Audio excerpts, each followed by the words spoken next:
Hello students, good morning. I am your SS teacher. How are you? I hope you are fit and fine at your home and doing your homework regularly and properly. Students, today we start chapter 9 according new book और chapter 11 according old book.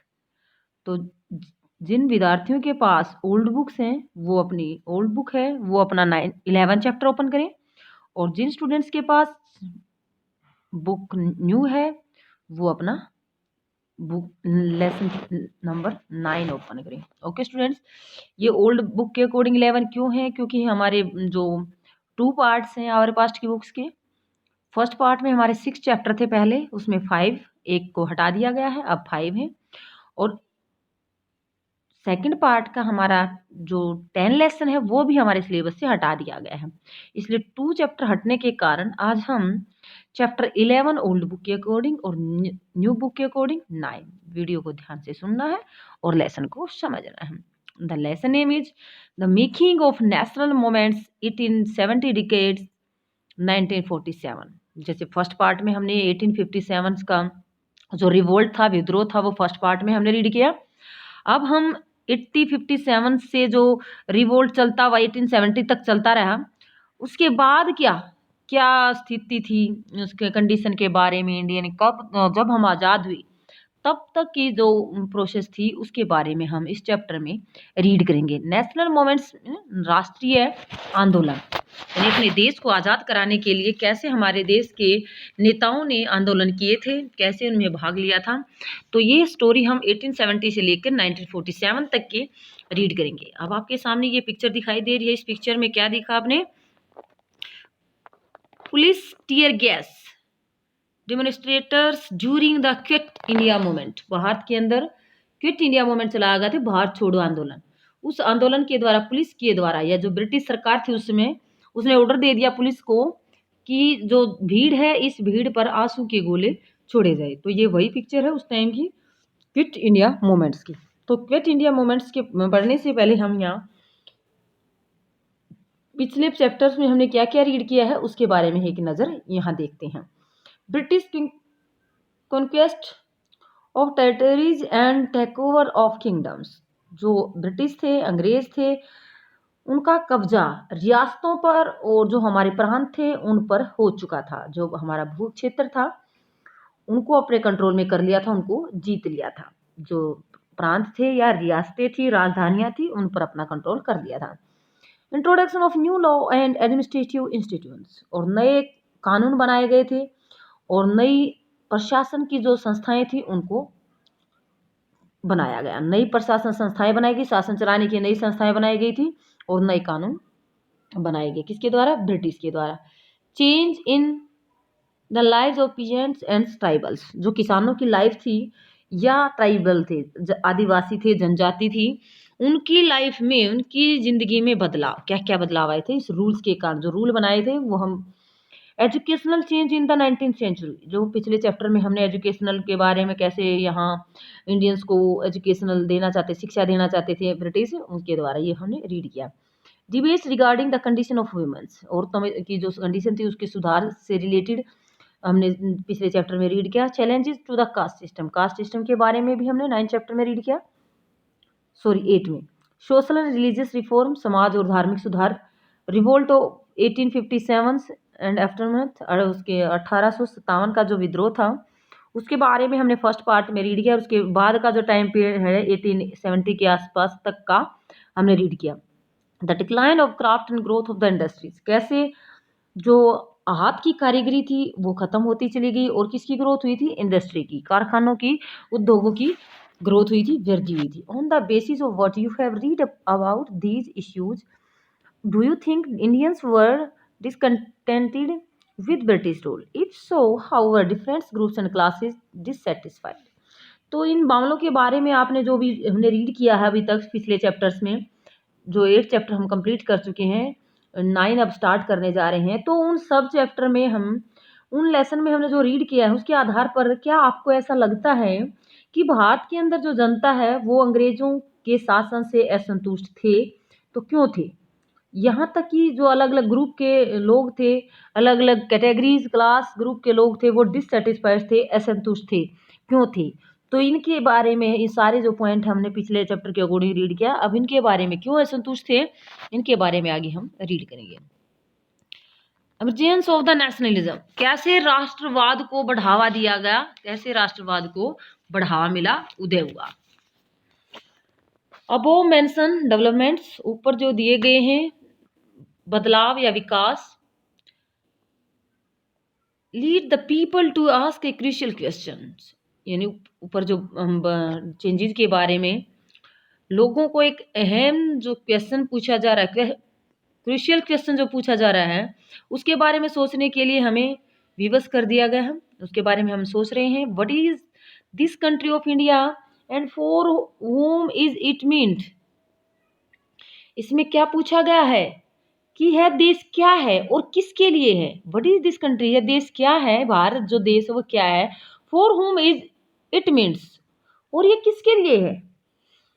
The answer that gradually, इसका जो जवाब है, इसका answer है emerge was, धीरे धीरे हमारे सामने आया, India was the people of India. Bharat का अर्थ है यहाँ की जनता, इंडिया का कंट्री का मीन्स है यहाँ की जनता, people of India. All the people irrespective of class, colour, caste, creed, language of gender, जितने भी यहाँ की जनता है, यहाँ के रहने वाले व्यक्ति हैं, भारतीय हैं, वो चाहे किसी भी वर्ग से है, किसी भी रंग के हैं, किसी भी जाति के, किसी भी धर्म से, कोई भी लैंग्वेज यूज करते हैं, चाहे वो औरत है या मर्द है, तो किसी सबको वो भारत के सदस्य हैं, मेंबर हैं। And the country it is it's resource system, यहाँ के जो संसाधन हैं और यहाँ की जो व्यवस्था है, were meant for all of them, जो भी सिस्टम अपनाया गया है वो हम सब के लिए है। With this answer come the awareness that the British were exercising control over the resources of India and the lives of its peoples, and until this control was ended, India could not be for India. तो इस प्रकार ये जवाब सुनने के बाद हमें क्या फीलिंग आई, क्या फेल्ट किया, क्या महसूस किया कि जो ब्रिटिश थे भारत के संसाधनों पर, रिसोर्सेज पर, यहाँ तक कि लोगों की जिंदगी पर भी उन्होंने कब्जा कर लिया था, लोगों को भी गुलाम बना लिया था, अपने अकॉर्डिंग काम करवाते थे। जब लोगों ने सोचा कि जब तक ये ब्रिटिश का कंट्रोल हमारे ऊपर से खत्म नहीं होता है, तो भारत यहाँ के लोगों का या भारतीयों का नहीं हो सकता है, तो इंडिया हमारा नहीं हो सकता है जब तक ये अंग्रेजों का अधिकार हमारे ऊपर से खत्म नहीं हो जाता है। ऐसा यहाँ के लोगों ने सोचना शुरू किया। ओके, तो जब तक हमारे ऊपर अंग्रेजों का अधिकार रहेगा, कंट्रोल रहेगा, हम अंग्रेजों के गुलाम रहेंगे, तो हम भारत के नहीं हो सकते और भारत हमारा नहीं हो सकता। ये इंडियंस की थिंकिंग थी या महसूस किया था। The consciousness began to be clearly stated by the political association formed after 1850, especially those that came into being in the 1870 decades and the 1880। तो इसमें क्या बताया गया है कि जो कॉन्शियसनेस थी, चेतना कब जागी थी हमारे, बिगिन टू द क्लियरली, हमारे अंदर देश के प्रति जो चेतना थी, राष्ट्रवाद की जो भावना थी, वो कब हमारे अंदर जागरूक हुई। 1850 1850 के बाद वो कब कैसे दिखाई दी, clearly stated by the political association, जो राजनीतिक संगठन बनाए गए थे 1850 के बाद, specially those come in being the 1870 से 1880, स्पेशली वो राजनीतिक संगठन जो 1870 से 1880 के दशकों के में बने थे, और उन संगठनों के बनने से ही हमारे अंदर हमारे देश के प्रति चेतना और ज़्यादा बढ़ गई थी और ज़्यादा गहरी हो गई थी। Most of these were lead by the English educated professional such as lawyer, उनमें से ज़्यादातर जो संगठन बनाए गए थे, उनकी जो बागडोर थी वो कुछ पढ़े लिखे एजुकेटेड लोगों के हाथ में थी, जैसे प्रोफेशनल कुछ व्यवसायी हो गए या एज ए लॉयर कुछ वकील थे। ज़्यादातर उनमें से जो वकील थे या कुछ शिक्षित पेशेवर थे, प्रोफेशनल थे। The more important ones were the Poona सार्वजनिक सभा, जो संगठन बनाए गए थे उनमें से कौन कौन से थे, पूना सार्वजनिक सभा, इंडियन एसोसिएशन, मद्रास महाजन सभा, Bombay presidency association end of course the Indian National Congress. तो ये सारी संस्थाएं बनाई गई थी देश को आज़ादी दिलाने के लिए। इनमें एजुकेटेड पर्सन शामिल थे, कुछ पढ़े लिखे थे, कुछ वो व्यापारी भी थे, कुछ लॉयर्स भी थे। तो ये संस्था बनाई गई थी पूना सार्वजनिक सभा, इंडियन एसोसिएशन, मद्रास महाजन सभा, Bombay presidency association and Indian National Congress. तो ये अलग अलग स्टेट के अंदर अलग अलग संस्थाएं बनाई गई थी। नोट द नेम, अब इनके नाम से ही हमें पता चलता है पूना सार्वजनिक सभा, तो इस नाम से ही the little meaning of the Sarvajanik, या सार्वजनिक में सबके लिए, ऑफ और फॉर ऑल द पीपल यानी सभी लोगों के लिए, सभी भारतीयों के लिए, सर्व ऑल जनिक, सर्व मीन ऑल प्लस जनिक, सभी लोगों के लिए। तो many of those association function in specific part of the country, कुछ जो संगठन थे कुछ खास हिस्सों में, कुछ खास एरिया में काम कर रहे थे, कुछ स्पेसिफिक पार्ट में काम कर रहे थे। Their goals were stated as goals of all the, उन्होंने कहा कि हमारा जो लक्ष्य है वो हमारे सभी भारत के लोगों के लिए लक्ष्य है, वही लक्ष्य है जो भारत के लोग आज़ादी चाहते हैं, तो हमारा भी लक्ष्य वही है। Not those of any one region, हम किसी एक एरिया के लक्ष्य लेकर नहीं चल रहे हैं, किसी एक कम्युनिटी का नहीं है, और क्लास किसी एक जाति से रिलेटेड कोई हमारा गोल नहीं है, हमें सभी भारतीयों के लिए गोल रखा गया है। They work with the idea that the people should be सोवर्जन, तो यहाँ पर जो इस सोच के साथ काम कर रहे थे कि हम लोग संवर्जन में संप्रभु हुए, यानी कि हम आज़ादी चाहते हैं, हम आज़ाद होना चाहते हैं, हमारा अपना देश है, हम अपने देश में अपने अकॉर्डिंग यहाँ शासन चाहते हैं। तो हम यहाँ संवर्जन का मीनिंग देखते हैं बेटा, capacity to act independently without outside interference, यानी बिना किसी दूसरे के इंटरफेयर, किसी दूसरे शासक के इंटरफेरेंस, हस्तक्षेप के बिना स्वतंत्र रूप से कदम उठाना, यानी कि हम स्वतंत्र रूप से काम करना चाहते हैं। ए मॉडर्न कॉन्शियसनेस एंड ए की फीचर और nationalism. In the other word, they believe that the Indian people should be empowered to take decision regarding their affair. तो अब ये कहते हैं कि जो सोवर्जन वर्ड है इसका मीनिंग है यहाँ पर एक मॉडर्न आइडिया है, विचार है, एक चेतना है, मॉडर्न कॉन्शियसनेस है। तो ये की फीचर ऑफ नेशनल, राष्ट्रवाद की एक बुनियादी धारा है या तत्व होता है। जो सोवर्जन है वो हमारी नेशनलिज्म की एक विशेषता है। इन अदर वर्ड, दूसरे शब्दों में अगर हम कहें, ये इंडियन पीपल शुड बी, जो भारत की जनता है वो अपने जो मामले हैं, अफेयर्स हैं, उन अपने मामलों में फैसले लेने की, डिसीजन लेने की हमें पूरी तरह से इंडिपेंडेंस होनी चाहिए, आज़ादी होनी चाहिए, ऐसा लोगों ने विश्वास करना शुरू कर दिया था। यानी कि हमें अंग्रेजों के अधीन न रहकर अपने खुद के फैसलों का निर्णय, हमें डिसीजन खुद लेना चाहिए, ऐसा जो संस्थाएं थी वो कह रही थी, लोगों को इंस्पायर कर रही थी, लोगों को प्रेरित कर रही थी। The dissatisfaction with British rule intensified in the 1870s decades and 1880 decades.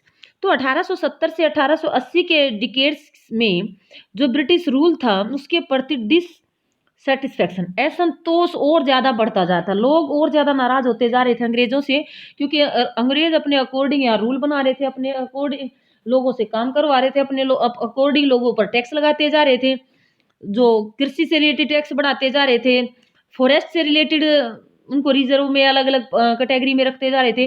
तो लोगों को अंग्रेजों के प्रति क्या हो गया था, असंतोष बढ़ता जा रहा था। Arm act was passed in 1878, important है, ध्यान रखना कब पास किया गया था आर्म्स एक्ट, यानी कि कोई भी इंडियन, आर्म एक्ट का मतलब कोई भी इंडियन अपने पास हथियार नहीं रख सकता है। तो ये एक्ट कब पास किया गया, 1878 में। डिसअलाउइंग इंडियन फ्रॉम प्रोसेसिंग आर्म्स, इसमें अलाउ कर दिया गया था कि किसी भी भारतीय के पास हथियार रखने का अधिकार नहीं होगा, जो हथियार रखने का अधिकार वो उससे छीन लिया गया था।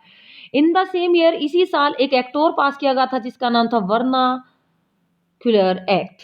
दूसरा एक्ट 1878 में ही, ये याद रखना, दोनों एक्ट एक साथ इसी साल पास किया गया। Also enacted in for to silence those who were critical of the governments. इसके अकॉर्डिंग क्या बोला गया था कि जिसने सरकार की बुराई की उसको चुप कराया जा सकता है, चुप कराने का मतलब उसको जेल में डाला जा सकता है, उसकी आवाज़ को दबाया जा सकता है।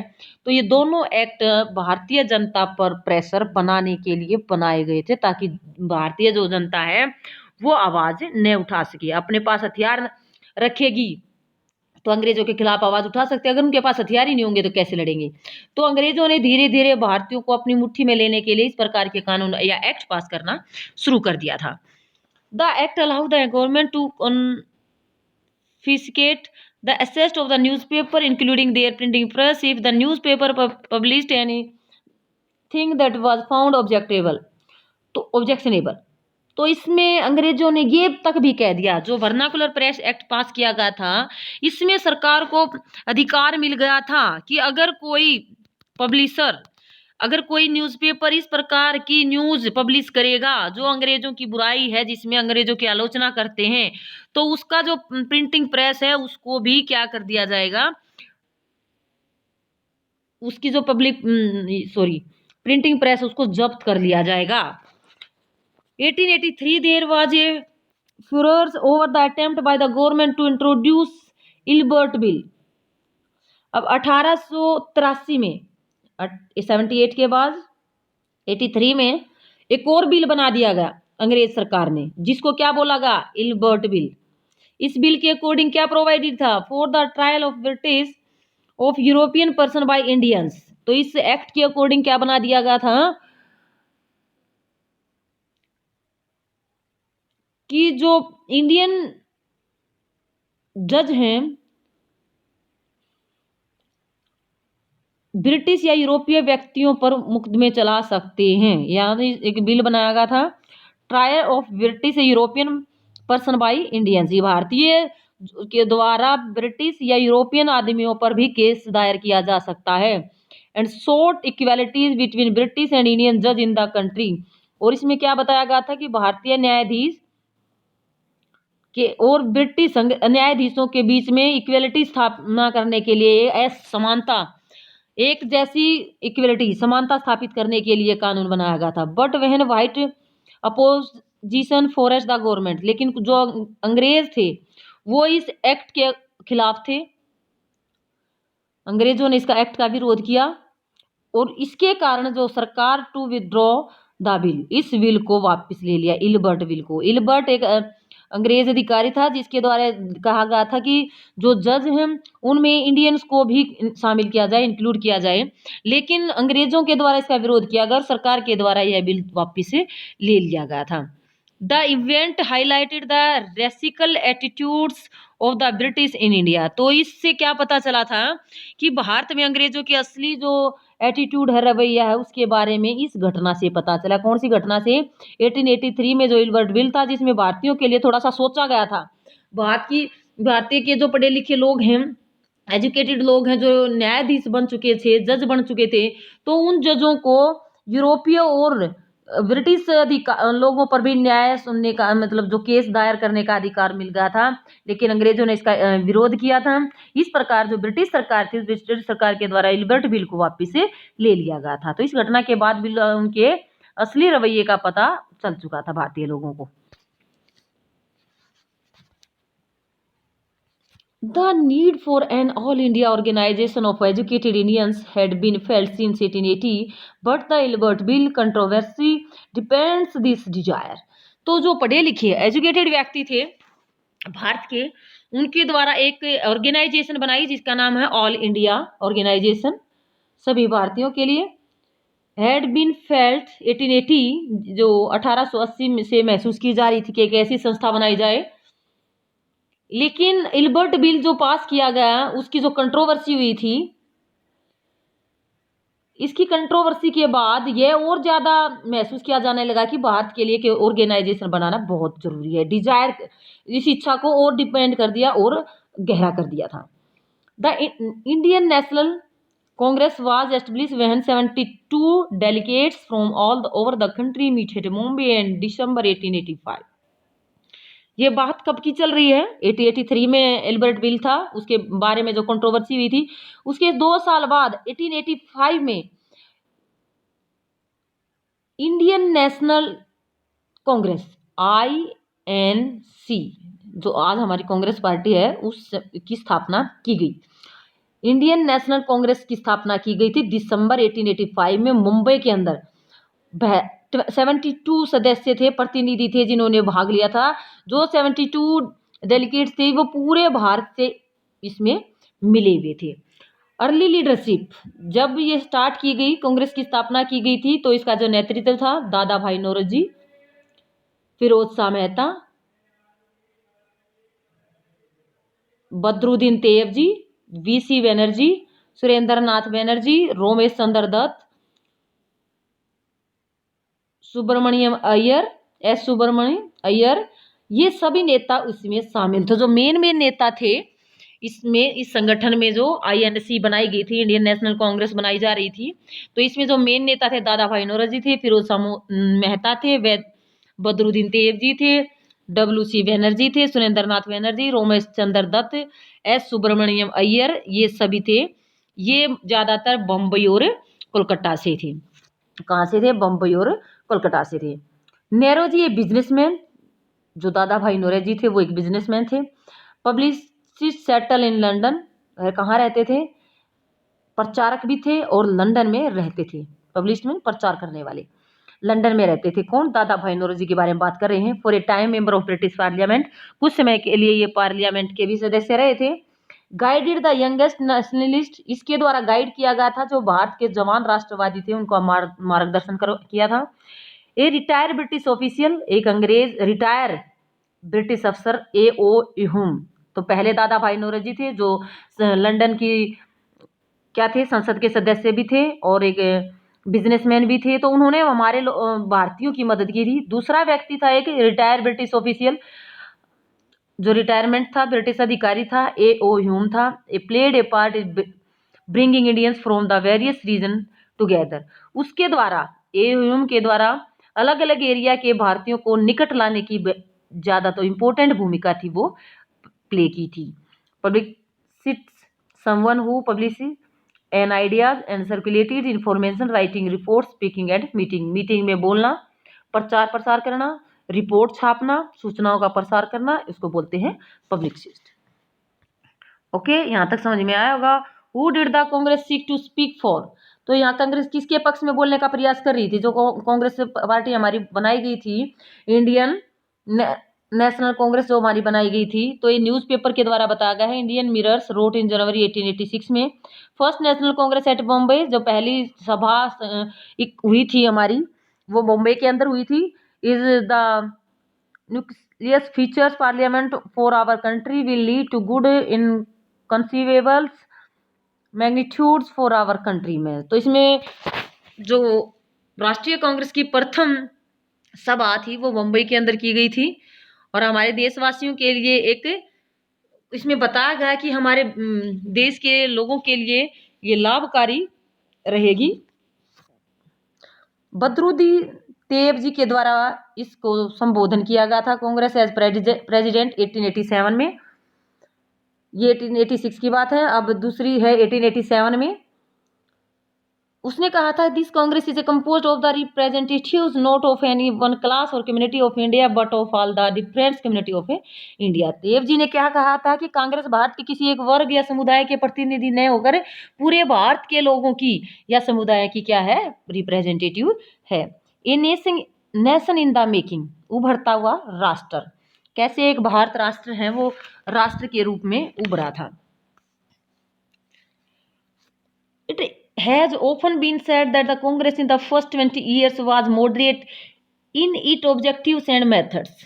तो जो हमारी INC इंडियन नेशनल कांग्रेस जो बनी थी उसके बारे में देखते हैं हम यहाँ कि जो ये कहा जाता है कि पहले जो कब बनी थी 1885 में, तो 1905 तक कितने साल हुए 20। तो ये क्या कह रही है कि पहले जो 20 थे 1885 से लेकर 1905 तक का जो टाइम था, पहले 20 सालों में कांग्रेस के जो मोटिव थे, उद्देश्य थे, वो क्या थे, वो मॉडरेट थे, मध्य मार्गी थे। यानी कि ना तो अंग्रेजों के ज्यादा खिलाफ थे और ना ही ज्यादा शांत थे। तो ये मॉडरेट तरीके से काम कर रहे थे। उनके ऑब्जेक्टिव्स और मेथड, जो उनके उद्देश्य थे, जो तरीके थे, वो मॉडरेट के थे। During the period it's demanded A greater voice for Indians in the government and the administration. इस समय, इस टाइम पीरियड के दौरान कांग्रेस सरकार, जो कांग्रेस पार्टी थी, सरकार और शासन में भारतीयों को ज्यादा जगह दिए जाने के लिए आवाज उठा रही थी। उन्होंने कहा कि जो आप सरकार बनाते हो भारत का शासन चलाने के लिए, अंग्रेजों के द्वारा, अंग्रेजों से यही उम्मीद की थी इंडियन नेशनल कांग्रेस के लोगों ने कि हमें आपकी जो सरकार है उसमें ज्यादा स्थान दिया जाए। ये कब की बात हो रही है? स्टार्ट के 20 ईयर्स की। It wanted the legislative council to be made more representative. उसने कहा कि हमारी जो विधानसभा है या विधान परिषद है, इसमें भारतीयों को ज्यादा से ज्यादा सीट दी जाए, प्रतिनिधि बनने का मौका दिया जाए।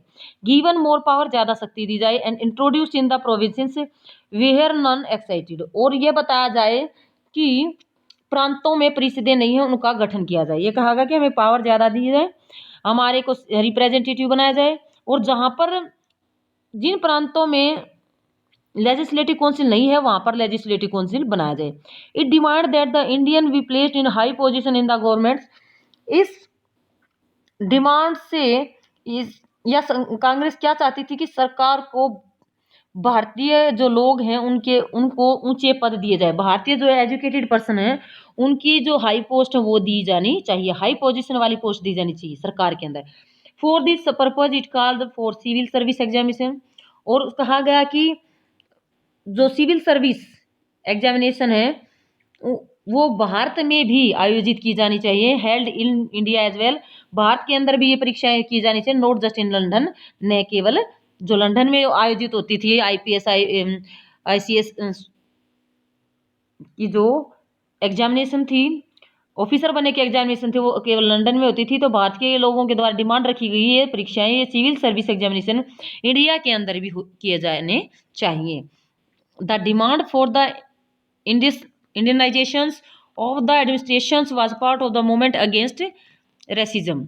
तो इस प्रकार जो डिमांड रखी गई थी भारतीयता के लिए, प्रशासन का एक महत्वपूर्ण मूवमेंट बन चुकी थी अगेंस्ट रेसिज्म, होता है जातिवाद के खिलाफ, नस्लवाद के खिलाफ। Since most important job at the time were monopolised by white. और ज्यादातर जो इम्पोर्टेंट जो जॉब्स हैं, नौकरियां हैं, वह सिर्फ गोरे लोगों को दी जाती हैं, भारतीयों को नहीं दी जाती, इसमें मोनोपोली की जाती है। तो इस तरह से आवाज उठाएगी और अंग्रेजों के खिलाफ मूवमेंट स्टार्ट किए गए। अब यहाँ रिपील होना, repeal means to undo laws officially and the validities of something such as a laws. तो किसी कानून को खत्म करने या किसी कानून को वैधता अधिकृत रूप में समाप्त कर देना, इस प्रकार से रिपील कर देते थे, निरस्त कर देते थे। अंग्रेज किसी भी कानून को अपने आप बनाते और उसको खत्म कर देते, या पहले के बने हुए कानूनों को खत्म कर देते थे। Official and British generally assume that Indian could not be given position of responsibility, यानी कि जो ज्यादा हाई पोस्ट हैं उन पोस्ट पर सिर्फ ब्रिटिश अधिकारियों को रखा जाता है, न कि भारतीयों को। तो इस प्रकार जो रेसिज्म है, नस्लवाद, जातिवाद के खिलाफ आवाज उठाई गई थी और वो एक आंदोलन का पार्ट बन गया था।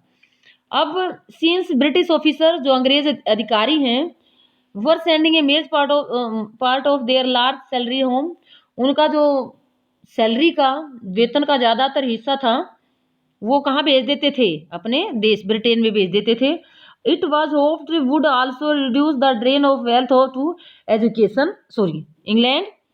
Other demands include the separation of the judiciary from the executive, repeal of the arms acts and freedom of speech and expression.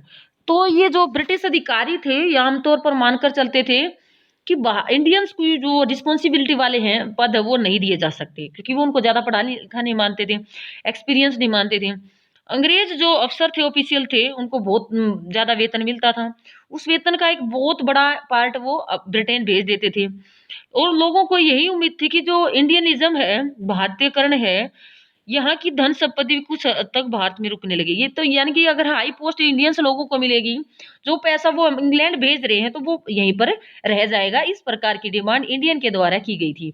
और ये डिमांड की गई थी कि जो जुडिशरी है, जो न्यायपालिका है, उसके साथ साथ जो एग्जीक्यूटिव कार्यपालिका को अलग किया जाए। जुडिशरी और कार्यपालिका अपने अलग अलग काम करें। और जो ये रिपील आर्म एक्ट, यानी कि जो आर्म एक्ट से बनाए गए थे 1708 में, उनको खत्म किया जाए, रिपील किया जाए, निरस्त किया जाए। फ्रीडम ऑफ स्पीच और एक्सप्रेशन, अपने विचारों को एक्सप्रेस करने की जो स्वतंत्रता है वो भारतीयों को मिलनी चाहिए। ये सभी डिमांड्स भारतीयों के द्वारा रखी गई थी। The early Congress also raised A number of economic issues. Starting में कांग्रेस के द्वारा बहुत सारे इकोनॉमिक्स इश्यूज मामले थे वो उठाए गए थे। It clears that British rules had lead to poverty and the famines. और यह साफ दिखाई दे रहा था, उनका कहना था कि भारत में ब्रिटिश शासन की वजह से गरीबी और अकाल पड़े हैं। जो ब्रिटिश रूल है उसके कारण ही यहाँ पर गरीबी बढ़ी है और अकाल बढ़े हैं। Increase the in the land revenues, जो जमीन से रिलेटेड लगान लिए जाते हैं उनमें बढ़ावा हो रहा है, वृद्धि की जा रही है। इम्प्रूवाइज्ड पीजेंट एंड जमींदार, बढ़ते लगान के कारण जो काश्तकार है या जमींदार है, पीसेंट्स या जमींदार हैं, एक्सपोर्ट ऑफ ग्रेन और to Europe had created food shortage. उनके सामने भी जो प्रॉब्लम आ चुकी है जमींदार या काश्तकार के सामने। क्यों?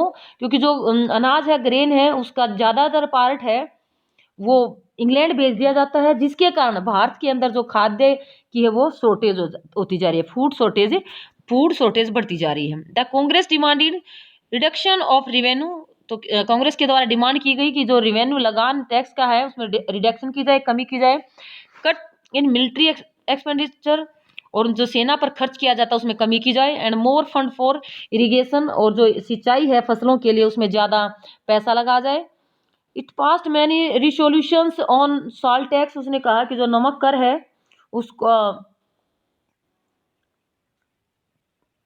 ठीक हटा दिया जाए। Treatment of Indian labours abroad, और जो भारतीय मजदूर हैं विदेशों में जिन जो उनके साथ व्यवहार किया जाए उसको सुधारा जाए। And the suffering of forest dwellers, और जो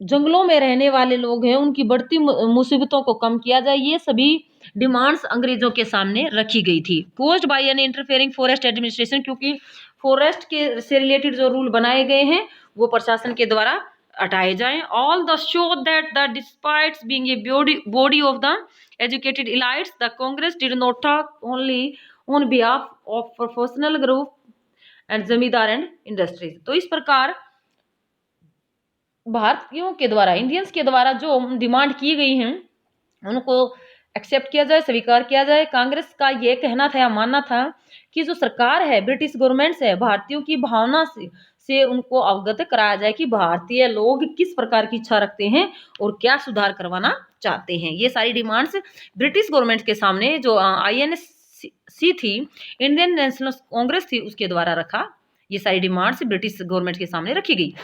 द मॉडरेट लीडर्स, जो मध्य मार्गी नेता थे, wanted to develop put awareness about the unjust nature of British rule. जो मध्य मार्गी नेता थे वो क्या चाहते थे? पब्लिक अवेयरनेस, जनता को अवेयर करना, जागरूक करना। किसके खिलाफ? अनफेयर नेचर ऑफ ब्रिटिश, जो अंग्रेजों का शासन है, अनजस्ट अन्याय का जो शासन है उसके लिए लोगों को प्रोत्साहित करना चाहते थे कि अंग्रेज आप पर अन्याय कर रहे हैं, इसके खिलाफ आवाज उठाओ। ये कौन करना चाहते थे? Moderate leader. They publish newspaper, उनके द्वारा न्यूज़पेपर पब्लिश किए गए। रोट आर्टिकल, उसमें आर्टिकल लिखे गए थे। Showed how British rule was leading to the economic ruin of the country, और ये दिखाने की कोशिश कर रहे थे कि जो ब्रिटिश शासन है, शासक, अंग्रेज शासक है, वो हमारी अर्थव्यवस्था को किस प्रकार खत्म करते जा रहे हैं। They criticise British rule in their speech, और वह अपने जो स्पीच देते थे, भाषण देते थे, उसमें ब्रिटिश शासन की क्रिटिसिज्म करते थे, आलोचना करते थे। Send representative to different part of the country to mobilise public opinion, और ये पार्टी के लोग या जो लीडर थे ये अपने दूसरे जो रिप्रेजेंटेटिव थे, अधिकारी थे, ये अलग अलग लोगों, अलग अलग भागों में भेजकर लोगों को जागरूक करवाने की कोशिश करते थे। पब्लिक ओपिनियन, जनता के जो ओपिनियन थे उनको जानने की कोशिश करते थे। They felt that British had respect for the idea of freedoms and justice. मध्य मार्गियों को यह लगता था कि अंग्रेज स्वतंत्रता और न्याय के जो आदर्श हैं उनका सम्मान करेगी, हमारी इन बातों को मानेगी, इसलिए they would accept the just demands of Indian, और वो भारतीयों के द्वारा जो डिमांड्स की गई हैं उनको स्वीकार करेगी। वट वॉज नेसेसरी, हमारे लिए क्या जरूरत है, इन सब बातों पर क्या करेगी ब्रिटिश गवर्नमेंट से? वो ध्यान देगी। Was to express this demands, उनके द्वारा जो डिमांड रखी गई है, make the government aware of the feeling of India, तो भारत की जो फीलिंग है, भारतीय लोगों की जो फीलिंग है उसको समझने की कोशिश करेगी, ये जो डिमांड रखी गई है उसके द्वारा। Okay students,